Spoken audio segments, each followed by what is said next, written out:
Hello दोस्तों, कैसे हैं आप लोग। हम इसमें आपके लिए एक और एडवर्ब डिग्री का लेक्चर लेके आए हैं इस बार। और जैसा कि मैंने कहा था कि जल्द से जल्द आपका ये टॉपिक पूरा होगा। और देख लीजिए, सिर्फ 5 रूल्स हैं एडवर्ब डिग्री में, और बहुत ही सिंपल है, कोई टफ नहीं है। इसको हम बहुत ही साधारणतः पढ़ेंगे। तो पहला रूल्स क्या है, यह कि एडजेक्टिव, यह किसी एडजेक्टिव और एडवर्ब की परिभाषा बताता है। ये किसी एडवर्ब और एडजेक्टिव की परिभाषा बताता है और उससे पहले प्रयोग किया जाता है। साधारण सी बात है, जो शब्द किसी चीज की परिभाषा बताएगा तो उससे पहले प्रयोग किया जाएगा। ठीक है, वही यहाँ पे दिया हुआ है। एडजेक्टिव और एडवर्ब की परिभाषा बताता है और इनसे पहले प्रयोग किया जाता है। और साथ ही इसमें एडवर्ब टू का प्रयोग एडजेक्टिव से पहले होता है। That is finish rule of first rule. First rule finish. यहाँ तक 3 चीजें याद रखनी है फर्स्ट रूल में, कि एडजेक्टिव और एडवर्ब की परिभाषा बताता है, किसी एडजेक्टिव या किसी अन्य एडवर्ब की परिभाषा बताता है, और ये उनसे पहले प्रयोग होता है। और तीसरा नियम का है कि एडवर्ब टू का प्रयोग एडजेक्टिव से पहले होता है। बस फिनिश, इसके बाद उसमें और कुछ नहीं है। और अगर कोई इसमें पूछे, थियोरेटिकली पूछे, तो ये नकारात्मक भाव प्रकट करता है और अधिकता दर्शाता है। इसमें दिखाता है, लेकिन कोई बात नहीं, अधिकता दर्शाता है या दिखाता है, एक ही बात है। उसके बाद जैसे he is too lazy to work hard, he is too lazy to work hard. अब ये नकारात्मक भाव कैसे, ये नॉट तो इसमें लगा नहीं, तो ये नकारात्मक कैसे हो गया। ये नकारात्मक ही, टू का मतलब होता है उचित सीमा से अधिक, यानी कि अधिकता का भाव प्रकट करता है ये यहाँ पे। जैसे ही इज टू लेजी, वो बहुत लेजी, उचित सीमा से अधिक। लेजी मतलब क्या होता है, आई मीन लेजी का मतलब होता है आलसी। तो वह बहुत लेजी है टू वर्क हार्ड, कठिन परिश्रम करने के लिए। यानी कि कठिन परिश्रम करने की बहुत ज्यादा आलसी है, इसका मतलब कठिन परिश्रम नहीं कर सकता। जब नहीं, तभी तो इसमें नकारात्मक का भाव प्रकट होता है। वह इतना लेजी है, इसका अर्थ क्या निकलेगा, वह है इतना आलसी है, वह बहुत आलसी है। कठिन परिश्रम करने, वह कठिन परिश्रम करने के लिए बहुत आलसी है। और जब कठिन परिश्रम करने के लिए बहुत आलसी है, उसका भाव क्या निकला कि वह कठिन परिश्रम नहीं कर सकता। ठीक है, अब बात करते हैं इनफ का प्रयोग पर्याप्तता दर्शाने के लिए किया जाता है और सकारात्मक भाव में किया जाता है। दो ही चीज इसमें है, एडजेक्टिव के बाद प्रयोग होता है, ये चीज और इम्पोर्टेंट है। ये एडजेक्टिव के बाद प्रयोग होता है, ये एडजेक्टिव के बाद प्रयोग होगा, सकारात्मक भाव प्रकट करता है और ये पर्याप्तता दर्शाता है। ठीक है, he is good enough to help you, he is good enough to help you. वो इतना अच्छा है, वह इतना अच्छा है आपकी सहायता करने के लिए, कि आपकी सहायता करने के लिए। ठीक है, वह अच्छा है इतना आपकी सहायता करने के लिए। तो इसमें आपकी सहायता करने के लिए अच्छा है, तो सहायता करेगा, तो उसमें सकारात्मक भाव प्रकट हो रहा है। ठीक है, यहाँ पे नेगेटिव इंटेंशन आ रही है,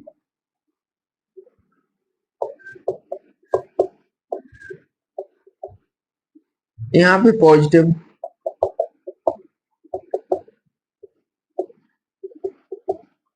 इंटेंशन हो रही है। ठीक है, इतना आपको ध्यान रखना। तीसरा, ऑलमोस्ट, नियरली, हार्डली, स्केयरली, बियरली, साथ ही रेयरली, और भी कुछ होते हैं एडवर्ब्स। ये मैन वर्ब लिखा है, याद रखना। ठीक है, और ये हेल्पिंग वर्ब।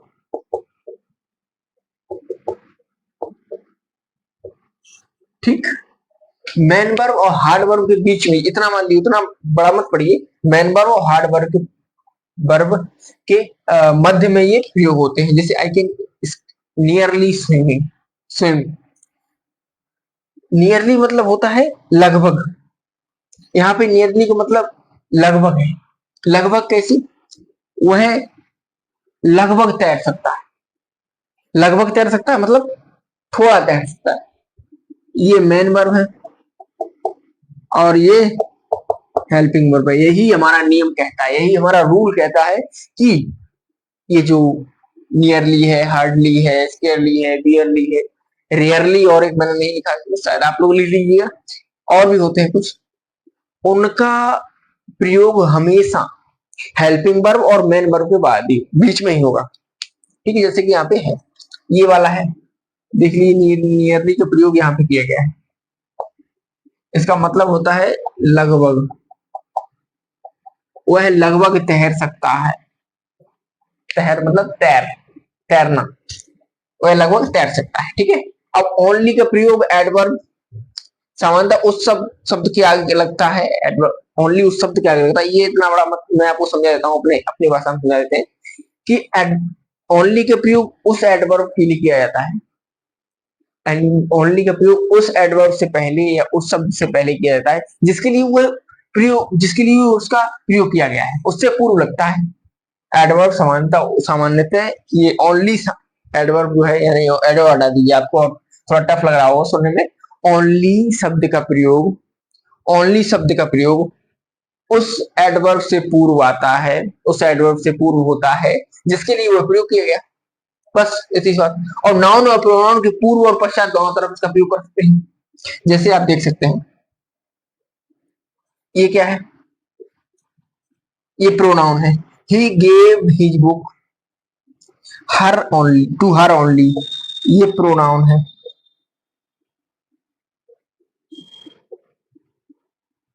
और ये क्या है, ये एडवर्ब है, जैसा लिखा भी पहले वाला, ये वाला हम बता रहे हैं, नाउन और प्रोनाउन वाला। इसके बाद में आएंगे और इससे पहले प्रयोग हो सकता है। दूसरी बात यह है कि ही ओनली, दूसरा वाला ये है, ओनली का शब्द का प्रयोग किसके पहले होगा, जिसके लिए वह, ओनली शब्द का प्रयोग कहां पे होगा, जिसके लिए वह प्रयोग किया गया है। जैसे 6 एप्पल के लिए ओनली प्रयोग किया गया है, तो इसके आगे ही लगेगा ये एडवर्ब। लास्ट नियम क्या कहता है, जस्ट का प्रयोग सेम ओनली की तरह ही होता है, उसी शब्द के लिए होता है, उसी शब्द से आगे होता है जिसके लिए प्रयोग किया गया है। जैसे सिंग जस्ट हियर, हियर के लिए जस्ट का प्रयोग हुआ है। तो इट्स वेरी सिंपल। अब बात करते हैं हम लोग डिग्री ऑफ सर्टेनिटी की। तो ये तो यहाँ पूरा हो गया adverb of, sorry degree of certainty नहीं होगा, एडवर्ब ऑफ सर्टेनिटी होगा। यहाँ एडवर्ब ऑफ डिग्री पढ़ रहे थे हम लोग। ठीक है, एडवर्ब ऑफ डिग्री खत्म हुआ। अब बात करते हैं हम एडवर्ब ऑफ सर्टेनिटी की। और एडवर्ब ऑफ सर्टेनिटी के साथ साथ आज ही हम पढ़ेंगे क्वाइट का नियम, क्वाइट कैसे प्रयोग करते हैं, हाउ वी यूज क्वाइट। ठीक है, तो क्वाइट खत्म करेंगे और इसी के साथ इसी लेक्चर में हम, ये हमारा लेक्चर होगा, इसी में हम लोग एडवर्ब फिनिश करने वाले हैं। ठीक है, तो बहुत ज्यादा दिन रह नहीं गए हैं। चलिए ज्यादा समय को जाया ना करते हैं, यहीं पे सीधा इसको साफ करके सीधे से करते हैं। ठीक है, स्क्रीनशॉट वगैरह ले लीजिए जो भी लेना हो आपको, तब तक हम इसको साफ कर लेते हैं। तो अब हम पढ़ते हैं एडवर्ब सर्टेनिटी, है ना। एडवर्ब सर्टेनिटी में क्या है, apparently, apparently, certainly, certainly, obviously, evidently, presumably और undoubtedly, ये जो एडवर्ब हैं ये वाक्यों के अंत में भी आते हैं और शुरू में भी प्रयोग किया जाता है। आंख में लग गया चोट सा। सर्टेनली ही इज ऑनेस्ट, निश्चित रूप से ईमानदार है। तो सर्टेनली ये शुरू में प्रयोग होगा और बाद में हो सकते हैं सब, ही इज ऑनेस्ट सर्टेनली। ठीक है, निश्चित रूप से वह ईमानदार है। तो ये करेक्ट माना जाता है, चाहे बाहर लगा दो या अंदर इनका प्रयोग कर दो, चाहे जहां प्रयोग करो ये सही ही होंगे। ये तो 500 ज्यादा निकल रहा है ना, इसमें थोड़ा सा ज्यादा स्याही पड़ गई है, इसलिए थोड़ी सी दिक्कत हो रही है। चलिए कोई नहीं। दूसरा क्या है, टाइम, मैनर और प्लेस का क्रम क्या है। एडवर्ब ऑफ टाइम है, टाइम एडवर्ब वाले प्रारंभ और अंत में आते ही, जैसा कि आप उदाहरण में देख पा रहे हैं, ये एडवर्ब ऑफ टाइम। उसके बाद आता है एडवर्ब मैनर, ये वर्ब के बाद आता है। इसके बाद आता है वर्ब के बाद आता है, ये देखिए ये एडवर्ब मैनर है। अब एक बचा और दैट इज क्या है, एडवर्ब प्लेस। तो बेम्बली ये प्लेस है, ये एडवर्ब मैनर वर्ब के बाद आता है, वर्ब के बाद आता है एडवर्ब ऑब्जेक्ट के बाद आएगा, या तो ऑब्जेक्ट के बाद आएगा, यहाँ वर्ब के बाद है। दूसरी है का एडवर्ब प्लेस, एडवर्ब मैनर के बाद आता है, एडवर्ब मैनर के बाद एडवर्ब प्लेस को रखा जाता है। तो ये आपका क्लियर हो गया है। ठीक है। दूसरी, जब दो या दो से अधिक एडवर्ब ऑफ टाइम आए तो छोटे एडवर्ब ऑफ टाइम को पहले क्रम से रखते हैं, छोटा फिर बड़ा फिर बड़ा फिर बड़ा, इस तरीके से। जैसे आप देखिए 8 PM सबसे छोटा टाइम है, उसके बाद 30 मई उससे छोटा टाइम है, और सबसे बड़ा टाइम है ये। तो एडवर्ब ऑफ टाइम का क्रम ये रहेगा, ठीक है। फेयरली और रादर का मतलब क्या है, इसे हम निगेटिविटी लेते हैं। जब भी हम किसी को फेवर करेंगे तो इस शब्द का प्रयोग करेंगे, और जब भी हम अनफेवर करेंगे किसी को, ये यहाँ पे लिखा है फेवर, फेवरेबल के लिए और अनफेवरेबल के लिए इसका प्रयोग करते हैं। इनका मतलब एक ही होता है वास्तव में, इनकी हिंदी एक ही आएगी, वास्तव में एक ही मतलब रहता है दोनों का। जैसे ही इज क्लेवर और Tom is clever, Peter is stupid but Peter, Tom चालाक है और पीटर, ये क्या होगा, शर्ट पे थोड़ी सी दाग से पड़ गई यार, स्पॉट आ गए। चलिए इसको रख देते हैं माइक को, इसको, और थोड़ा सा आंख में भी पड़ गया है, उसको धोना पड़ेगा जरा जाके। चलिए, टॉम इज फेयरली क्लेवर, तो ये फेवर कर रहा है, चतुर है, चालाक है, फेवर कर रहा है कि Tom is fairly clever but Peter is rather stupid. Peter जो है वो अनफेयर किया जा रहा है, उसको फेवर नहीं किया जाता है, अनफेवरेबल के लिए रादर का प्रयोग करते हैं। और यहाँ से ये सब हो रहा है, थोड़ा सा देख लेते हैं और उसको हम मिटा देते हैं। एक बार आप कंफर्म कर लीजिए और फिर मिटा देते हैं। फिर हम क्वाइट के 3-4 टूल्स हैं, उनको लिखेंगे और उनको देखेंगे। हो सका तो क्वाइट, अगर कोई सी प्रॉब्लम हो रही है आंख में ना मेरे, ये रेड स्याही चली गई यार, दैट्स वाई थोड़ा सा दर्द सा फील हो रहा है। और